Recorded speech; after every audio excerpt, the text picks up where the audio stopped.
Give me money. What is up, guys, and welcome into another episode of the Ain't It Funky podcast. My guest today is Ben Thomas. Ben is the drummer for Rag & Bone Man. He has been touring the world with Rag & Bone Man since 2013.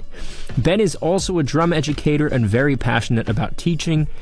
In our conversation, we spoke about Ben's journey at the beginning of working with Rag & Bone Man, how his time studying with Pat Garvey changed his practice approach, what kind of stuff Ben likes to do on the pad on tour, advice for musicians trying to break into the industry, and more. If you enjoyed this episode, please like and subscribe wherever you're listening. The video version is available on YouTube as well. Thanks for tuning in, and enjoy.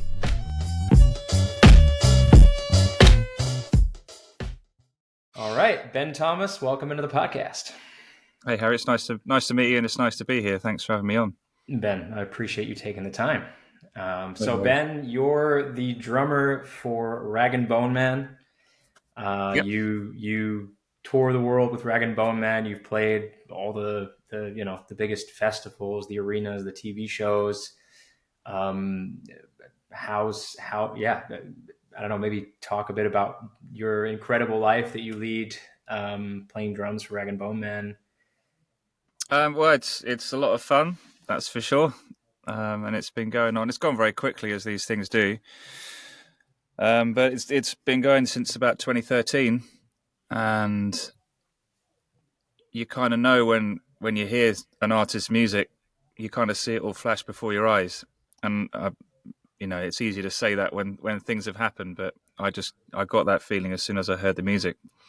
Not that was the reason to get into anything like that, because at first you've got to be really into the stuff, and I love the tracks that were played to me and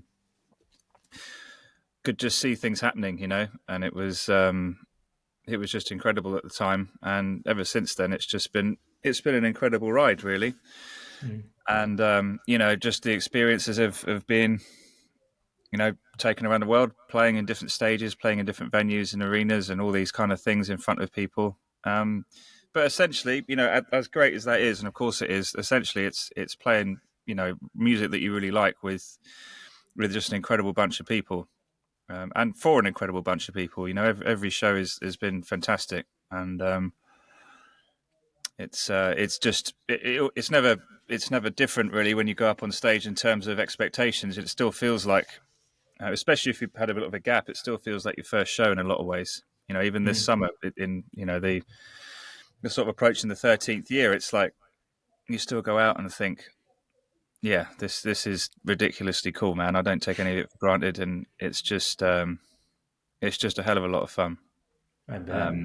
Yeah. Just a great experience, really. I'm very, very fortunate and very, very privileged to be doing it with such amazing musicians, and obviously the man himself, who's just got an incredible voice, and it's just a pleasure to be around and play music with. Yeah. And so, because you used to like drive the tour bus and like do other things on the road. Is that right? Yeah. So I was kind of the first live musician he brought into the fray. So when we started out, it was I was asked to do it by Mark Crew, who's a friend of mine from years back, and I've known him for a long time. And we didn't really. We still knew each other, but we didn't knock about together for a while there, just because we lived in different places. And he sort of called me up out of the blue one evening and said, do you want to do some work with Rory? And I was like, well, hell yeah, sounds great. And at the time, it was me, it was Rory, and it was another rapper MC called Stig of the Dump.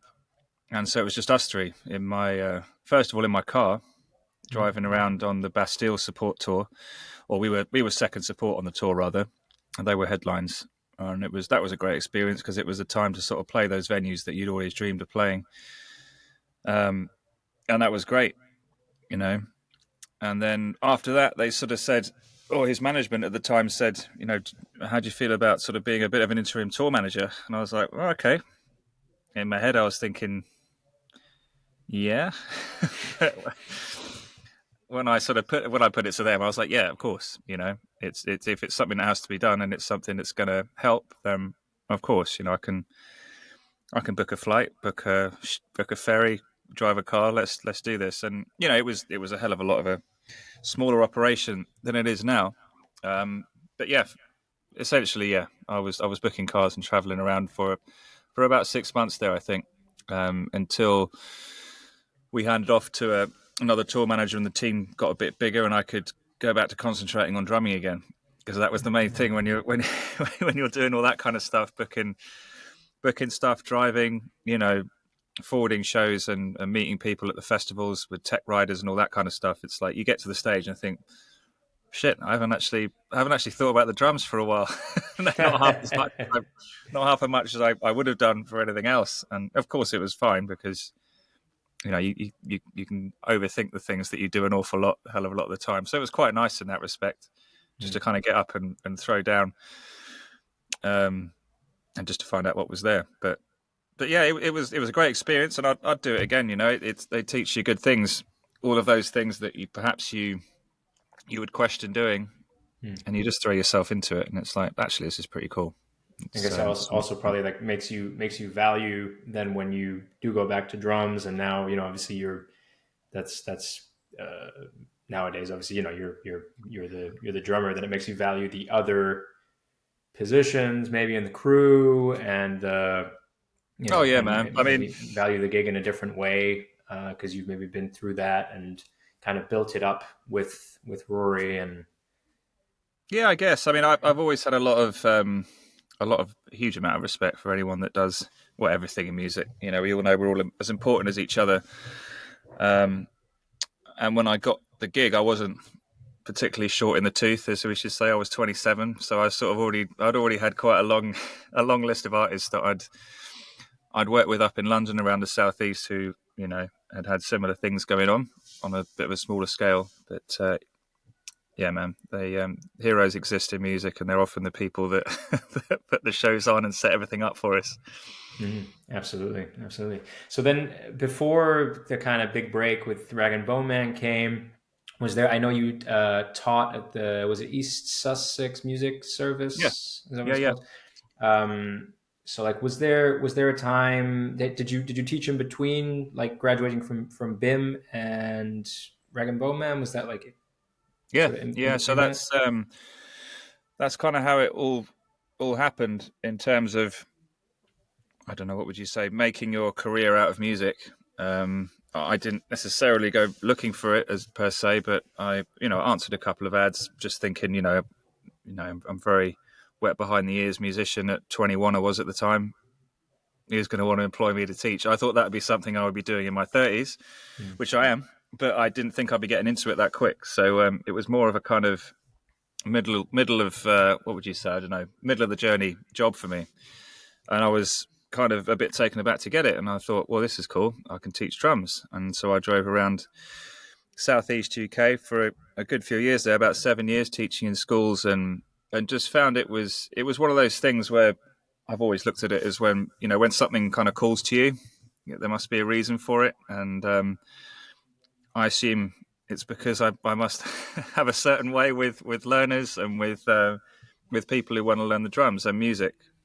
It's not always the case, but I must be quite patient. And again, it's one of these things that you kind of don't want to ignore too much. If something's kind of happening, people are booking you for things, and it's like, okay, cool. Well, let's see what happens here. And it's actually turned into one of the most important things I think I've done in my life, education and music. I still do it to this day, and I'm heavily invested in it, and have trained in it, and got a postgrad certificate in it. And I find it's just fascinating, the psychology of it, the delivery, the difference, the variety of students, classes, and it also, of course, massively amplifies your own learning, because you figure out all these things that you perhaps, because I'm sure every teacher's been in this position before, where they perhaps haven't looked at something for a little while and they've got to deliver it, particularly at uni, an HE class or even an FE class, or to a particularly good student. You're like, okay, let's take a look at this, make sure it's where it should be before I deliver this to someone. So it keeps you on your toes, I think, is what I'm trying to say. But yeah, that sort of happened straight away after BIM, which was great, and it kind of just helps. It helps, as I say, get a foot in the door for the industry, but also it works quite nicely around gigs, because you can still get your summers, you can do your festivals and whatever it is going on there, and you get your evenings. So at the same time, I was driving up to London sort of about 2 or 3 times a week at times, which was quite a lot. And going up and doing those gigs where you're cutting your teeth in those small venues with artists and doing the necessary things to, you do the shows that have got, terrible monitoring or no monitoring at all. Tech problems, everything's kind of running just on the bare bones. And that's where you get, I think, the most experience. It means that if you're on a large show and something goes down, it's like, cool, okay, I've been here before. I can work without a click. I can work with bad monitoring. I can work if there's a tech issue, and as long as the drum kit doesn't just burst into flames, we're all right. So that's really important. Yeah. And so in that time where you were cutting your teeth, was there ever a period where you like kind of really struggled and felt like, or was there ever a period where maybe you even thought about potentially, giving up music because you just, I don't know, you obviously you hear about musicians that struggle and kind of have times of hardship and then are like, oh, do I even want to do this anymore? And then, usually that's just before they make it big. Was there ever kind of that period for you, or? I think just to sort of preface that a little bit, I think it's, I've never thought of music that way for me. It's just like, I was always under the impression that if it happens, I've got goals, I've got things I want to do, of course. And like, it's going to happen somehow, if you keep doing something that you love that much and are passionate about. I can't not play drums. I can't not do music in some way, shape or form. It's not an option for me not to do it, just because I'd be, not miserable. I've got other things going on in my life, but I would be considerably less happy, And I feel even if I can't play for 3 or 4 days, I'm like, something's not right. I need to do something. I need to create something. I need to practice or do a gig or play with another musician somewhere, just to try and keep that. I don't know. There's a need for it, I think, and I think that's always been the front first and foremost of anything that I do with music. But to answer your question, I think yes, there was a moment where I think I wasn't perhaps giving up on music. It was just a time where I thought, the driving to London, coming back, all that kind of stuff. Yes, I could have moved to London, but I had quite a lot back here. So that was a decision in itself. I know a lot of people do that from the South, and it works really well for them. And for me, I was traveling up a lot. So that was kind of always on the edge. But what I did was and some people hate me for saying this, but I actually said, okay, cool. I'm going to leave the pop thing. I'm going to become a jazz musician. All right. Okay. So it must have been around the age of like 24. And again, I was going up and down to London. Teaching day finishes about 3:30, 4 o'clock by the time you get out of the school. You've done a full day there. And the reason I didn't move to London, actually, it was one of the last few gigs I did with this artist. I was traveling from Hastings up to New Cross. And a friend of mine, well, my best mate, Rich, guitarist, we did a load of these gigs together. He was coming from Harrow, I think, or Acton, somewhere around there, or Queen's Park, actually, it was in London. He was going to the same place. And I think he had about maybe less than 15 miles to go. I had about 50 plus, and I got there before he did, and we left at the same time. Wow. So I thought, and that's a true story. And I thought, well, is there much point if I'm going to have to get in the car anyway? Should I go to London? I don't know. So, yeah. Well, where was I going with that? Oh, yeah. So that was that gig. And then I just thought this was getting too much. So, and I was getting home, and you're losing money on these shows in your early days and doing these things. You're getting back. And fortunately, with the teaching job, that kind of kept me afloat. But I was thinking, this isn't sustainable. I'm going to just burn myself out. So I thought, I'm going to kind of just actively not seek gigs for a while. And I'm going to bed in, and I spoke to my good friend of mine now, Pat Garvey, who was my drum teacher for the best part of a decade, and said, teach me some jazz stuff. I want to get into this. So I started going to jazz jams, started hanging out with jazz musicians, and just really started to get embedded with something that, to be perfectly honest, at the time I was petrified of, and always had been up to that point. It was always sitting over here, jazz for me. It was like, I don't get this yet. I've done my, well, I never say done in the sense that I've finished it. I'm never going to be finished on anything with drums. That's the thing I love about it. But I'd been through the metal phase, rock phase, pop phase, and I was like, I'm cool with that. I still need to get better all of it, obviously, but I really don't get this other thing over here. So I'm just going to go all in. Like, did more practice than I ever have done. Throw myself, under the bus at jams and open mics and things like that more times than I could care to, remember. But I think at that time there was so much sort of benefit to that. It really kind of just allowed me to kind of throw off that kind of, what would you call it? Just concern of like, there's this thing that I can't do. And it helped me grow as a musician massively. And I loved it. And then about 2 years after that, I got the call to do the Rag and Bone Man gig. And I'd been, practicing as quietly as I could have possibly done. Trying to play really quietly, really, really fast.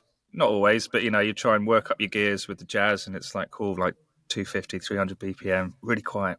And you get an audition to do that, and it's like, cool, we want you to play quarter notes at 80 BPM, like relatively loud. And it's like, okay. Okay, this is really different. So it was like a kind of flip of the script a little bit, and it felt really weird. But as I said, it's just one of those different things that you have to sort of pick off the shelf. And if you've got enough of them in your bag, then I think you'll always have a good chance of being able to jump back in and put the different hat on. And in this case, I'd retain just about enough of it to get back in. And around about the same time as well, I think me and my mate Rich at the time, we were in a similar place. We were playing for lots of these artists up in London. Great artists, really great music.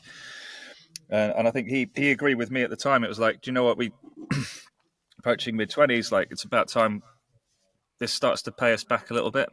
So we started joining function bands, wedding bands, that kind of thing, which we hadn't done to that point. And it was just a conscious decision to say, look, if I've trained to do this so much, we're going to keep burning on the pop stuff a little bit, but we're going to have to sort of strategize a different way to sort of make this work. And through doing those things at different stages, of course, you're still meeting loads of people, you're still meeting loads of musicians, and still do meet musicians on those gigs. I still do them because they're wicked, and you play with some just incredibly good players on those shows. So it was more of a strategy thing, really, and just to sort of keep some excitement there and say, look, well, this is this for now. It's not sustainable. I'm going to go away and learn something I don't really know how to do yet. And this was, as I said, back when I was like 20, 24. And it was cool. Kept me interested, kept me busy, kept me excited in the instrument. And it's just a whole other world of stuff, which I just loved throwing myself into. So that was a long answer, wasn't it? But yeah. No. It's very, very informative, very, very valuable. Yeah, I know the London struggle because I lived in London for 6 years. Cool. Yeah. So I know what you mean with like London traffic, and London's just like all busy all the time, But it can be sort of one of those proven methods to sort of getting in the scene. I know a lot of people who've ditched Brighton and moved to London. Mm-hmm. Not that there's anything wrong with Brighton. Obviously, there's a great music scene down there, but it can often be regarded as the kind of hub still in the UK. And I think as long as you're in touch with it, from my experience at least, it can really benefit you, at least in networking, of people seeing you around places. Jams, open mics, or gigs, wherever they may be, rubbing shoulders with the right people. It's as long as you can play as well, it's the best solution to sort of finding work and getting things happening for you, or just playing with musicians that you want to be playing with. Yeah, absolutely. So you mentioned Pat Garvey before. What? Because I know obviously that time for you was very kind of shaped you as a player, or at least it sounds like from what I read, from what I hear, that the time studying with Pat Garvey kind of really shaped you. What would you say about studying with Pat was really like a game changer, or took you to like the next level in your playing or career? Well, from chatting to Pat about this, it was, for a start, it was me waking up first and foremost to the fact that I was ready to do this. Because I remember turning around to him after about a year of studying with him, because I saw him play at the Casablancas in Brighton. It's a really cool live music bar, and it's I just love it down there. I walked in there pretty kind of worse for wear one night, having a great time, and I just saw this guy playing drums on the stage, and I was like, holy shit, that's exactly what I want to be playing like, and I was nowhere near that at that time, and this is when I was about 20, 22, maybe 21. And at the time I was out of drum education for like forever. For me, it was like I just finished BIM, and I sort of had this epiphany. It was like, actually, I'm not learning drums anymore under anyone's wing, and it was quite scary because I'd been learning drums at school. My parents fortunately managed to get enough money together to pay for that, from the age of say 12 and then through to that point. So it was nearly 10 years there where stuff was happening. But in that time, you're kind of doing your band stuff when you're young. You're not going to want to, well, some people do, but I wasn't really into sitting down on a snare and playing rudiments for 3 hours or even 10 minutes. I was just into getting the double bass drum pedal, playing metal tunes with my mates and playing gigs, which is great, obviously. I was having drum lessons and that was good, but I wasn't probably putting as much work into that as I should have done. And then you go to uni, there's loads of stuff there that kind of comes in and you're like, cool, I'm still learning, I'm still practicing, but nothing really ever landed as much as it did when I came out of that and realized, okay, cool, what now? Does this mean I'm a finished drummer? And for a brief second, I thought it might have done. I thought, well, I've been through all this now. I've been through BIM. It must mean I'm done. I can just go out and work. I mean, it's a silly thing to think, because of course it isn't. And I did say a brief second. I literally thought that for a second. And I thought, well, hang on, I need to sort of maybe find someone. And I chatted to all my mates, and I was in a band at the time, and they were saying, no, you don't need to do that. It's about being an individual music. You don't want to be trained to sound like everyone else. And, I never really believed in that. So I thought, well, although it could be good advice for some people, it just didn't work for me. And I knew my flaws, and still do to this day. But I just didn't know how to get to the next stage. So as soon as I saw Pat play, I was like, that's the guy. This is it. So after watching him play drums all night, I just went up to him at the end and said, hey, dude, what's your name? Do you do drum lessons? And he said, well, yeah, I do. Give me a shout next week and we can do something. And then that was the first step, really. And I think it's the same for any student. It's finding that first bit of realization, I think, or getting to the stage where you think, I want to commit to this and do it. Because as you know, the things that we have to do to become better musicians are not always the things that we're going to want to wake up in the morning and think, shit, I'm going to go downstairs and work on my tap strokes for 2 hours. Or, I'm going to work on this jazz comping exercise for the next 6 months. I don't know. It's crazy, like how much into it you have to be. And that's what Pat said after about a year. I said, well, why didn't I do this before? And he said, well, you weren't ready, man. And it's like, some people aren't ready to make that commitment ever. And that's totally fine, because it has to be fun. You have to be into it. And I think every student's different in that regard as what they can take. I think some people are more naturally gifted than others as well. Some people have to work a lot harder for this sort of stuff. And it's all down to the student. But I think it was just sort of a match made in heaven in terms of his delivery, what I wanted, what I was willing to give to the instrument at the time.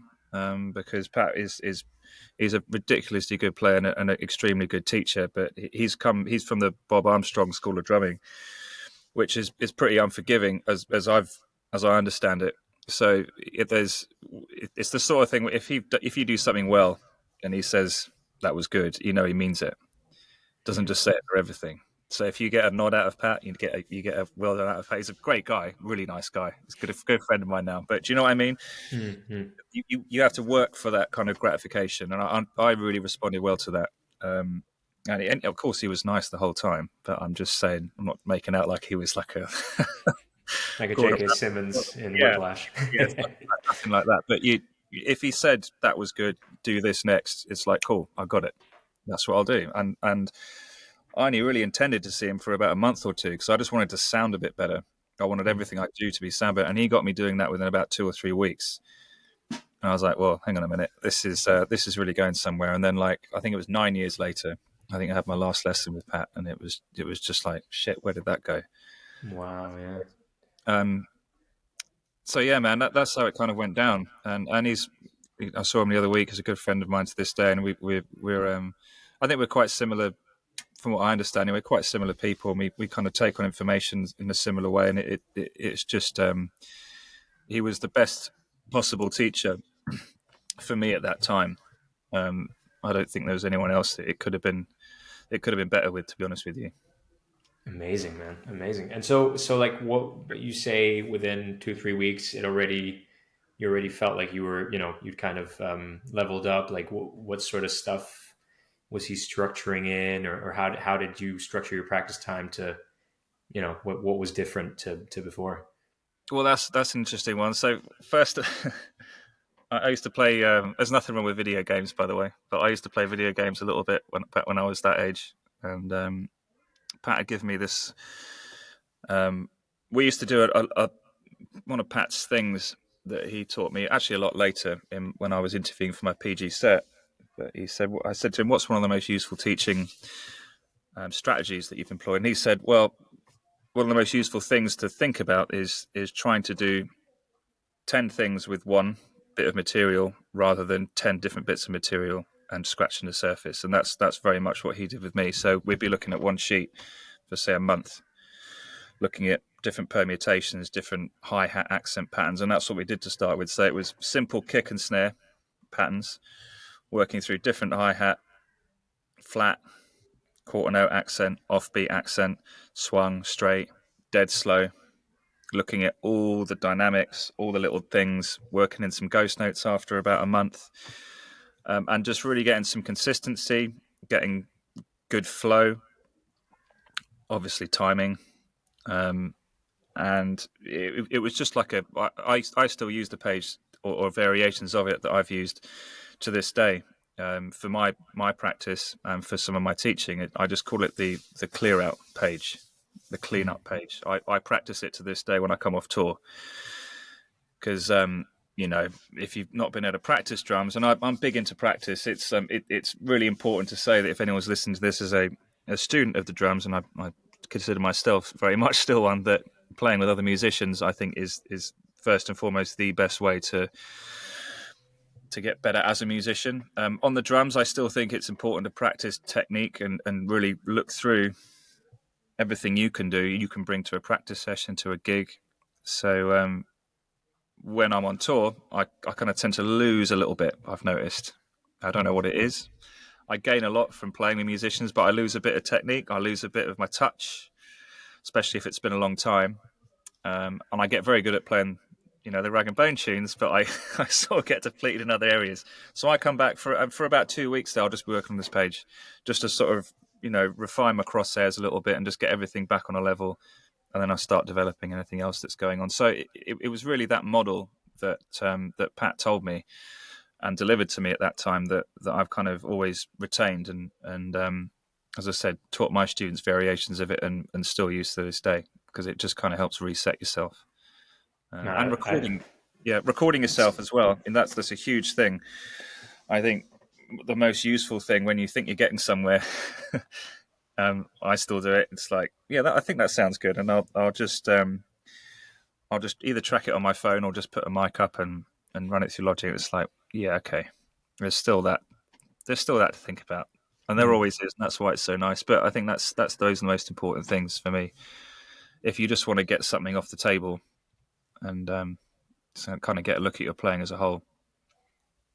I love the sentiment of taking one thing or one page and just working on that for a month and like figuring out all the different ways you can, kind of pull it apart and find variations. And I'm certainly very, very much guilty of like, saying, I'm going to commit to like, I don't know, 3 things for the next 6 months. But then it's kind of like, I want to work in, technically it's also maybe then related to one thing, to one subject, but then it's like, before I know it, I've kind of worked in a new thing because I'm like, I'll still work on this, but then I'll kind of also move on to this thing so that it kind of keeps it fresh, and it kind of, because it can get a little boring to practice the same exact thing for, for a prolonged a period of time, a month or 2 months, 3 months, 6 months.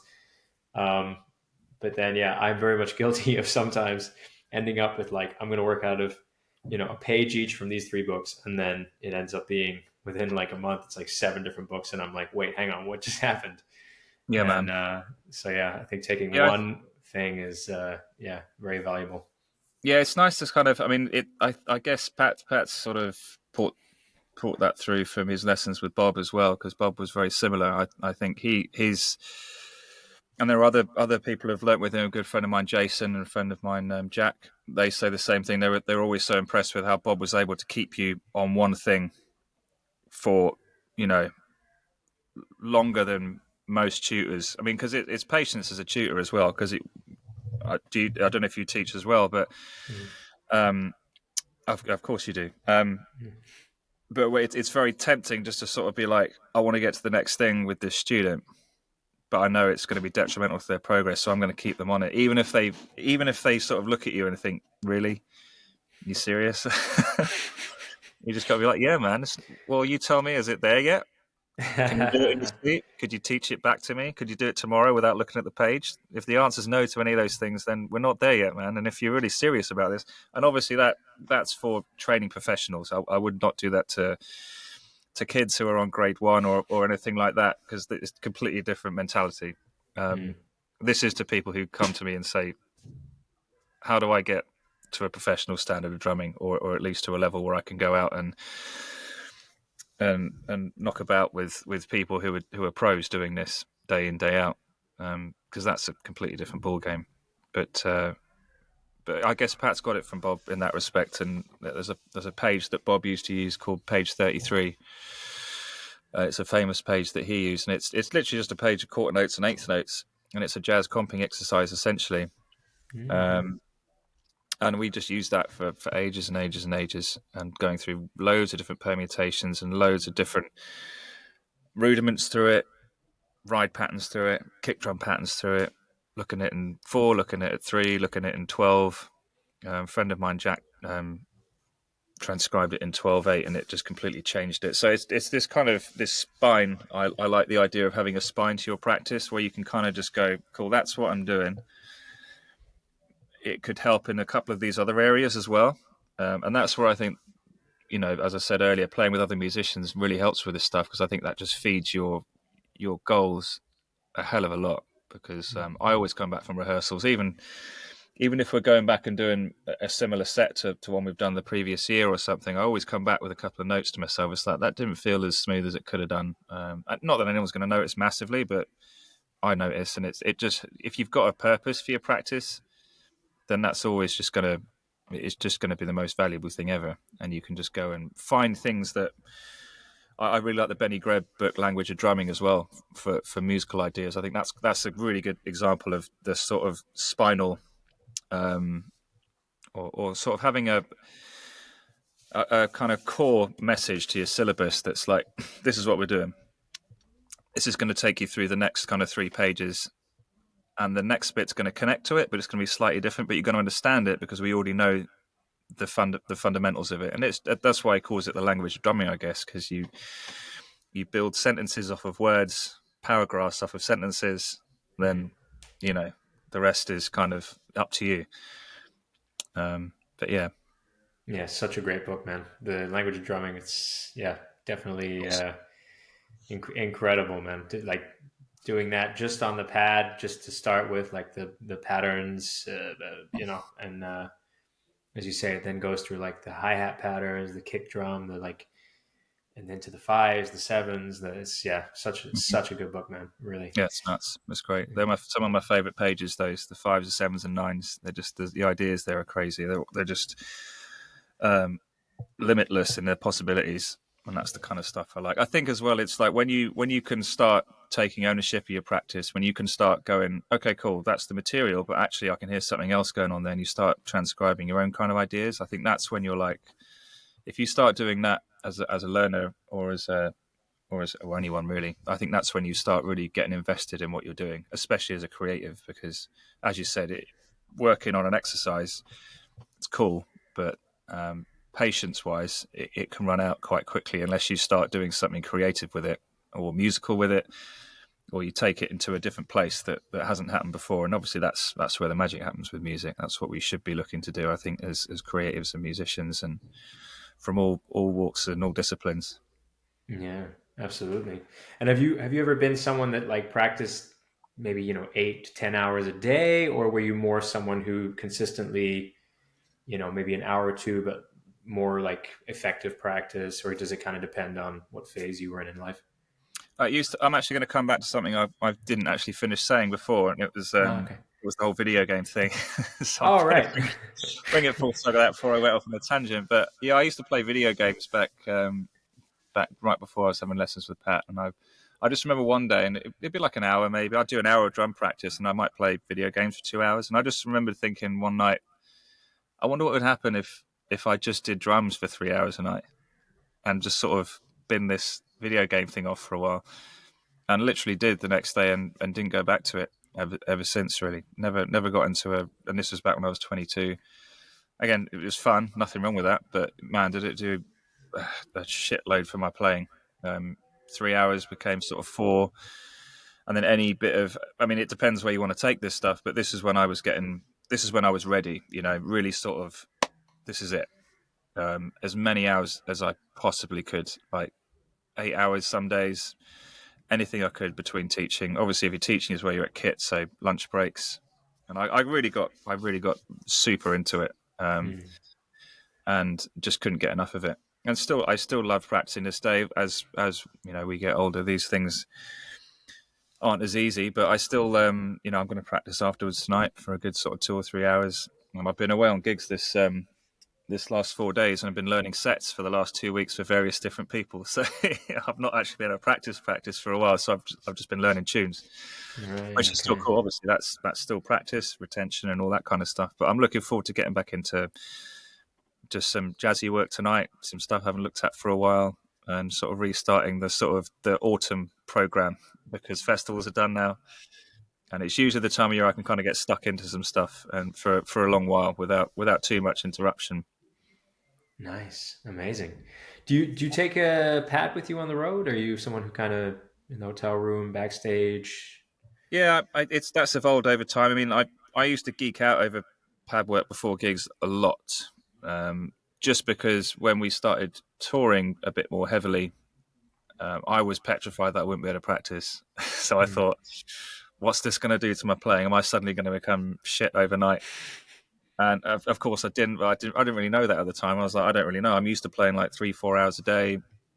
I'm going to be hanging around, you know, well, not just hanging around, seeing, incredible cities, incredible places and venues and stuff. But I think it's just a different perspective when I'm on the road now. It's like I work my ass off before the tour to make sure that I can play those songs for that period of time to the best of my ability, and everyone's going to be happy with me.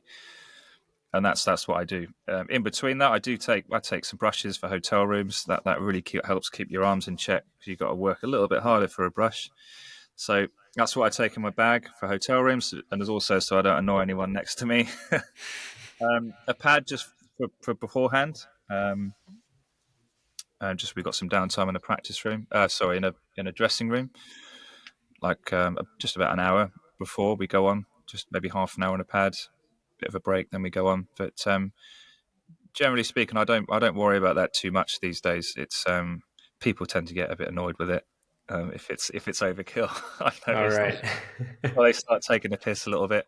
So I just kind of I think I'm prepared, of course, but I used to take one of those DW practice kits out on the road with me before, Nice. Yeah. and it was cool at the time, but I think it was overkill from my perspective, and you start overthinking things that you shouldn't be overthinking, and it's like if it's not ready by the time you're out on the road, it's like, well, what are you doing, man? So I just work my ass off before, make sure everything's cool, make sure we're playing's in the best possible place it can be, and yeah, it's worked out. So the answer is yes, but not to the point where I'm completely, overthinking it and expecting too much of myself in addition to the set. The set's the priority when I'm out there. Yeah. And are you doing any particular, is there any particular like routine that you do, or any book you work out of with the pad, or is it Um, just kind of going through some basic rudiments? What's yeah, I've the got it up here what's the somewhere. It's very old and battered, but the All American Drummer. amazing? I Yeah. I tend to just sort of at random take one of those solos out. If it's a sort of 2 or 3 month run, brilliant, and I'll just work on that and just do it to death. often won't even get to the end of it, just because when you're out, you get so many things sort of coming at you, and sound checks, obviously the gig, and if you're in a new place, obviously you're going to want to go and see stuff, and obviously bandmates and socializing, all this kind of stuff. And by the time you know it, it's sort of 7 o'clock. You're in the dressing room getting ready to play. So yeah, man. But yeah, that's been one of the sort of holy grail books for me. It's one of those books you never get to put down, I don't think, ever, and it's just great. And the lifetime warm up's great. Yeah, Tom Time I Nygaard. Go. Yeah, And I've got one of the GAD books, I think, as well. So it's, to be honest with you, I just come down to my shelf and think, yeah, cool, let's do that. yeah. Nice. Let's do that for 3 weeks on a pad if we can. Yeah. Amazing. Yeah.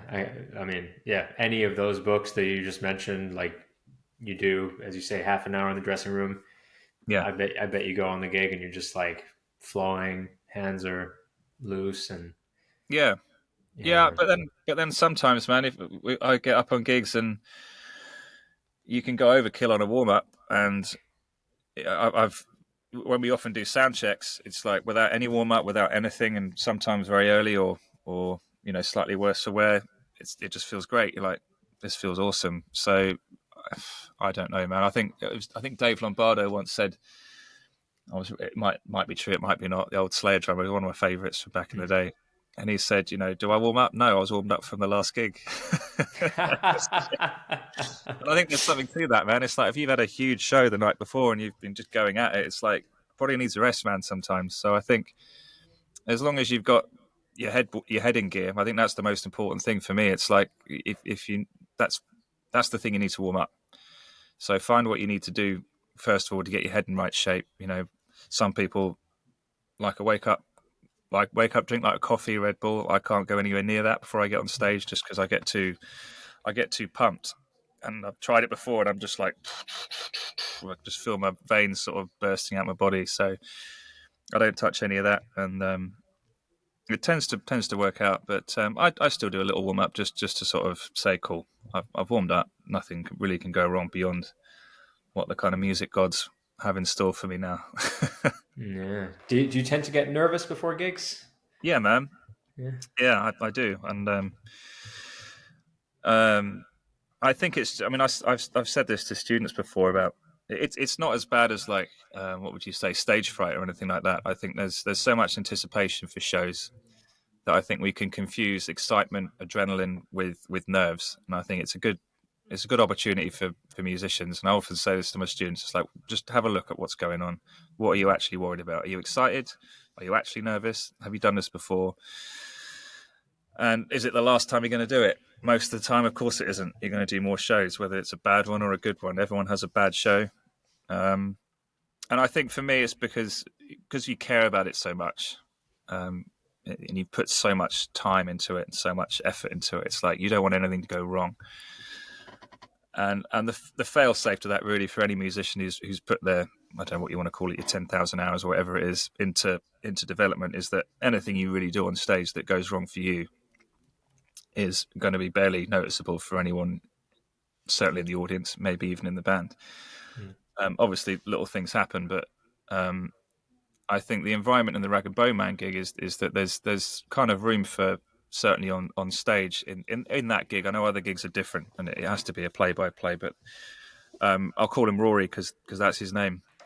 He's very much old school in terms of how we attack tunes, and we rework studio versions to make them more appropriate for live, perhaps. And there's a real nice opportunity for creativity in there. So there will be some bits of some tracks that we can interpret on the night, and I think that keeps things fresh. It keeps things interesting. So having that on that gig, at least, again, other gigs are different, but on that gig at least, it kind of gives you that nice kind of room for cool, I don't quite know what's going to happen there yet, but that makes me feel excited. I love that. It's like when you go into a recording session, it's like I've got no idea what's going to happen, but somehow it all comes together. So yeah, in a nutshell, I still get nervous, because I care about it and I want everything to be brilliant, but it doesn't stop me from playing. It's not like I'm constantly nervous. I think everyone gets a few butterflies when the first two tracks of a set. Once that's done, once you played your two tunes, it's like, cool, I'm settled. This is nice, and you've still got to keep your wits about you and keep your head sharp. just to make sure you don't get too comfortable up there, because you know, these things can happen sometimes if you get too complacent. Yeah, but I think it's good, man. I love the fact I get nervous, and it just makes things exciting. It keeps you on your toes, and it stops things from getting boring, because it never does. Yeah. Yeah, and I bet. I mean, obviously, you guys playing such, high profile shows, TV, all that stuff. I'm sure that in itself is like it would almost be like a weird thing if you didn't get nervous, or Yeah. Yeah. if you weren't on the alert, because obviously it's like high stakes. So I was like, okay, we gotta deliver accurately, and of course you've done the work beforehand in the preparation, um, but yeah, man, it must be like incredible year to year to be playing. Like I saw you guys did like Jimmy Fallon. You did the Yeah. what was the BBC one? I think there was a big. I just saw a video of you guys playing with Georgia Smith. Oh yeah, that was the Brits. Yeah. On the Brits, not Years BBC, ago now, yeah. the Brits, yeah. Yeah, that Yeah, stuff is that stuff's definitely up there. You know, it's there's a lot riding on it. It's not just a. I'm not saying just because it's easy or anything, but it's not just a festival show. This is like shit. There's like full production. There's extra musicians on the stage. There's pyro. There's obviously Rory. In that occasion, there was Georgia as well, and it was like, yeah, don't mess this one up, man. But of course, I think everyone's in the same boat there. Everyone's thinking the same thing. And if it's TV, it's usually a real different experience. It's like it's really quite strange. I've never had anything like it. Even if you're playing the most simple tunes, sometimes I'm not saying that simple is easy. Of course not, because there are challenges to everything. But a track like Human, for example, technically speaking, it's a really fun track to play. I still love playing it to this day. But technically speaking, you could probably throw that down quite straightforward. But when you've got, if we're doing Ellen or Fallon or whatever it is at the time, it's amazing how on a gig you take all of that kind of energy and all those considerations and you put it into one track, and you kind of get it under a microscope and you start analysing everything about it. It's like, cool, if you're just playing quarter notes, kick, snare, they've got to be bang on, man. Do you know what I mean? Mm-hmm. And everything else throughout the track kind of gets you in this. It probably makes me sound like a bit of a nutcase, but it kind of channels all of your concentration, all of your care and consideration into those things, and it's like it becomes this whole different animal. And then when it's being recorded, of course, it's like this is going to be there forever now. And I think the most nervous I've ever been was when we did our first Radio 1 live lounge over here, where it was like, it's straight to radio, and it's straight on YouTube, and it's broadcast, and it's like there is no room for maneuver there. It's got to be on. Yeah. It's got to be on, and fortunately it was, and it's it's good. And I think with nerves, it's just about being brave. Yes, you get a bit. I often think of it as like a power bar on the side if you're playing a computer game. Little thread for today, I guess. It sort of grows every time you do something. So if you come back to do a similar thing again, it's like, cool, I've been in this room before. We went back to do several live lounges, and it's like, cool, I've been here before. Did cool last time, so it helps you grow as a musician, and the nerves are always going to be there, particularly if it's something new. But you just brave it out and know that it's not the last thing you'll ever do. The world's not going to end if something goes wrong. Of course, it has to go right, and you want it to go right. But yeah, man, that's how I kind of deal with it. Right. Do you keep like a fitness routine on the road? Funnily enough, yeah, I actually discovered it on the road. I never stepped into a gym, I think, before, when was it? About 18, 19, I think. And I just noticed everyone going to the gym sometimes. Well, not everyone, but a few of the crew and a couple of my mates used to go to the gym, sauna at the hotels. And I never used to, and just started to, I think, at the end of the 2018 run. And ever since then, I've just been really into it. Love my gym, love my swimming.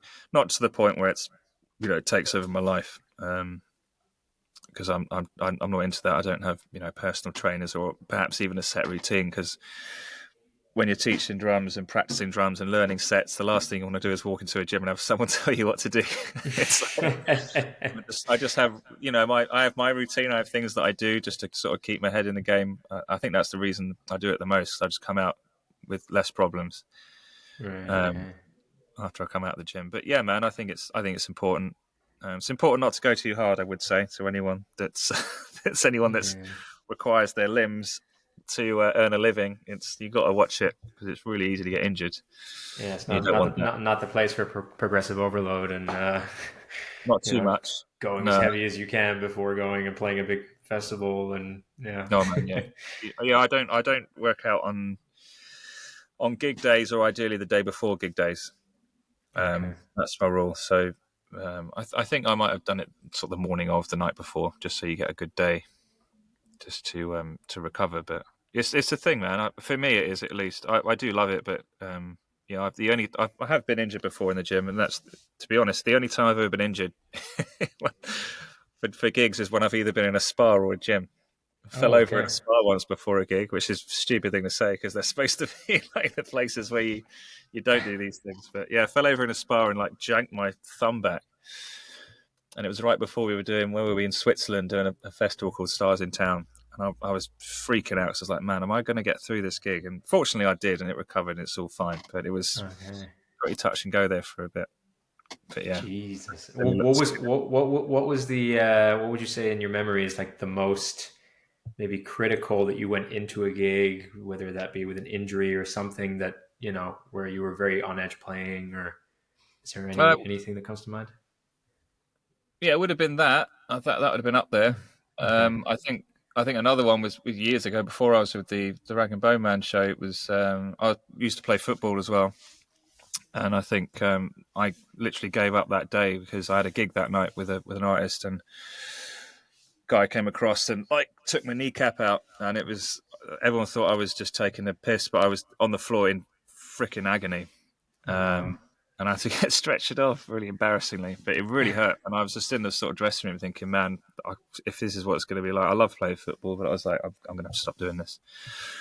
So I think I got through the gig and it was all right in the end, which is really fortunate. But, touch wood, I've never actually broken anything or done any too much damage to myself. So it's, at the moment, it's going okay. Okay, yeah.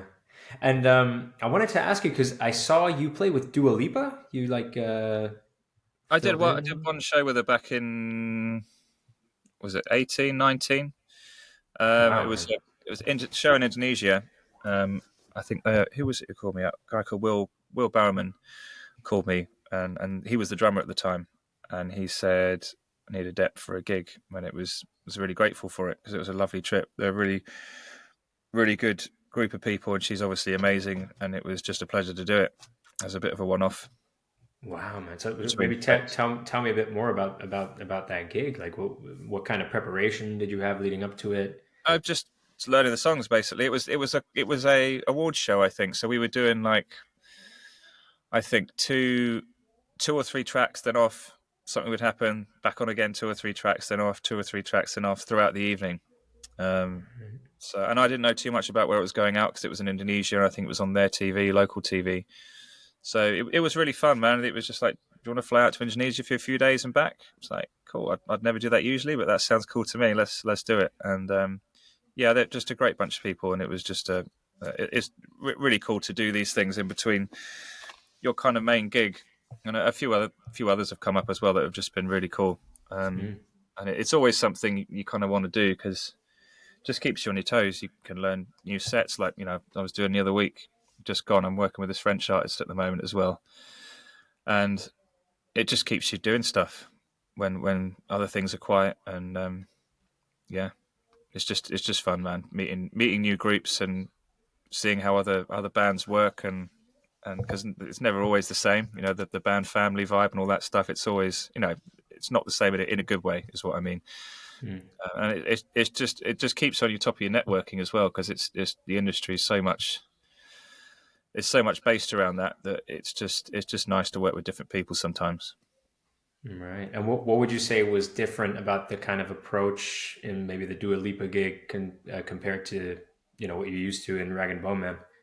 I think something like that. If it's someone else's chair, if you like, I think you've just got to go in and obviously nail it, and make sure you're honourable to the parts. Learn the tunes. You know, you don't want to come in and start jazzing all over the top of stuff and making wild suggestions and things like that, unless you've been asked to do that, of course. But for me, it was just discipline, going in, learning the parts, doing the thing, getting out, hopefully being polite to everyone, and making some friends, hopefully, along the way. But yeah. Okay. And with Rory, does he allow you quite a lot of sort of creative freedom, or is it more like, is most of it more or less learning the songs note for note, and then occasionally, I know you sometimes get a moment to kind of play and just kind of jam out at the end of a track. I think I saw that on your Instagram. Yeah, so I think it all depends on how the song has been produced, and sometimes, if the song is really fresh, we've often done it sometimes and gigged it before it's even been recorded, and for that reason, I think I think it's always been a case where Rory loves the creative process. He loves live music, and he's got such a passion for it that when we come into rehearsals, there's loads of suggestions being flown around. That we should do this, maybe we should change this bit, maybe the girls could sing and solo in this bit, Ben, you could take a solo in this bit, and it sounds chaotic, but it's not. It's kind of, what would you say, healthily creative, I think, and there's a need for that kind of suggestions to come out and in the middle of a track, just when someone thinks of an idea.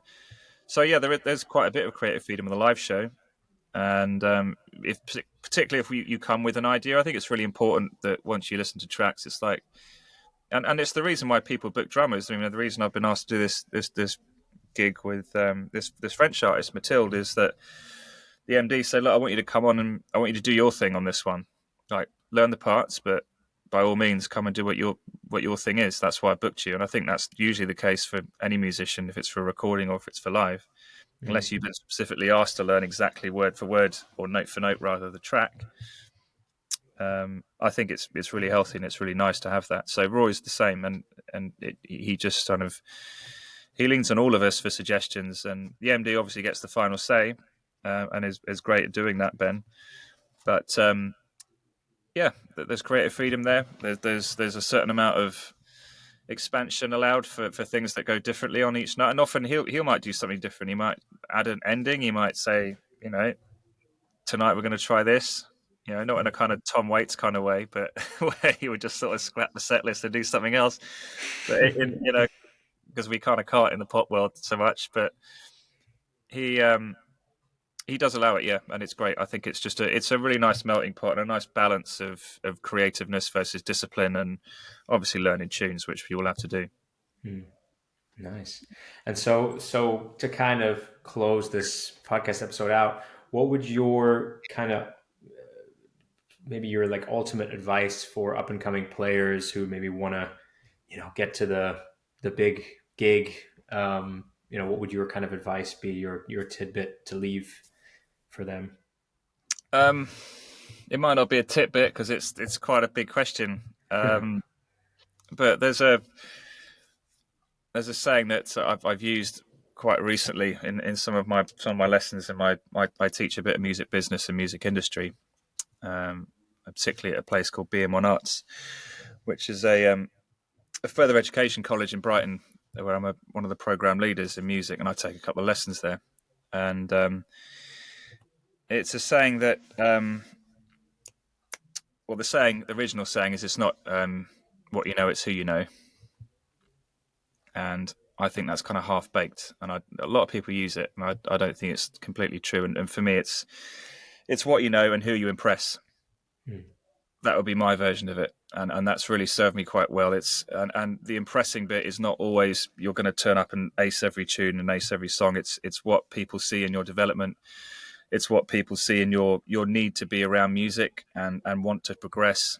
Particularly if you're working with people that are a bit further down the line than you and have done these things and have been on gigs. They want to see the struggle a little bit. They want to see you get out and screw things up, but come back better, and ask them for advice. And just really kind of just throw yourself into it. I think that's really where you start impressing people, and just being the best version of yourself as you can in all areas. It's not just the instrument you have to be good at, because everyone could. Not, I'm sure everyone would do it, but you could just sort of lock yourself away in your drum cave for 12 hours a day, get a bit of sleep, and become ridiculously good. But that's just one side of the dice. That's fine, but you're not going to suddenly walk out of your door and people are going to say, "Hey, that was great. Let me give you 10 gigs." It doesn't work that way. You have to be out and active, working with musicians, meeting people, having drinks with them. I don't know, man, writing songs with them, and making friends with people that you think are your competitors. I think that's one of the best things you can do. Even if they might seem like the most scary people because they're the most incredible musicians, go and make friends with them and say, "Look, man, I think your playing's great. I'd love to jam with you, love to record with you, whatever it might be." So I tend to think of it as a dice. There are so many different sides that you have to fill up as much as possible. And as well, if you really want to get forward in the industry, is just don't ignore your business. Don't ignore your business and your ability to pursue your career through knowing a bit about the music business and the music industry. It's super important. And I don't mean you have to go away and become a music lawyer or anything like that to do that. It's basic stuff like, knowing where your career path is, knowing what you're aiming at, and knowing what to do in order to get there in every respect, whether it's where you're living, your own budgeting, your own strategy for networking, even down to what kind of artist and musician you want to play with. And it's all stuff you have to take a look at and make a beeline for, just like you would in any other business, because really, if you're going to be a musician, there's high chance you're going to be self-employed. There's a lot of entrepreneurial spirit that goes into that, and we have to look at this as a business. Including things like business plans, right? So it's in a nutshell, look after all areas of yourself, not just your playing, and find a good teacher as well. I think that's a really important thing. Find someone who's going to act as a mentor, a teacher, and someone that can really give you great advice when you're in ruts and problem areas which they've either been in before or know how to get out of. So yeah, another long answer there, but it's a long question, man. I think. Man, honestly, that was amazing advice, man. Yeah, really appreciate that. I think it's super valuable for anybody listening, or as I say, anybody who wants who's up and coming, who kind of wants to get to that next level. It's I think that's like kind of the ultimate checklist, if you will, of how to progress or get further in the industry. Yeah. Cool, man. Well, I'm glad it was useful. I hope it's useful to people anyway, because it's a huge part of my, it's a huge part of why I'm teaching. I love when someone comes up to me and says that was handy or that was useful. It's the most amazing thing in the world. Seeing someone progress and seeing someone get hold of something you've told them that you've got from someone else, that they've got from someone else, and it helps this whole kind of just tree of knowledge and musicians that are coming through. And it's just so exciting to see young musicians doing their thing and making something in an industry that's it's not always forgiving, man. It's tough, really tough. For sure, man. For sure, but very rewarding, and it is possible, if you throw it all in and go for it, man. Hell yeah, man. Hell yeah. And so at this point, is there anything that you want to plug, anything you got coming up that you want to kind of shout out? At the moment, not at the moment. I guess we're at the end of the cycle now at the moment. I guess what I am going to be doing actually over the next few months is getting my own private teaching practice back underway. I've been very busy over the last few years for various reasons, and I've held off on private lessons. So watch this space. There's going to be a new website, and I'm going to be taking on students online, in person. I've just secured a nice, lovely place in Brighton where I'm going to be teaching out of down there. I'll be teaching from home as well. So follow my Instagram if you want to keep up to date with that. Ben Thomas Drums. And if you fancy it, fancy having a chat, fancy having some lessons, just book in. And thank you for giving me the opportunity to say that. Yeah, Ben, thank you so much for taking the time. I really, really appreciate it. Cool, man. And yeah, man. Great stuff. Cheers. Thanks very much. Cheers, Ben. Give me money.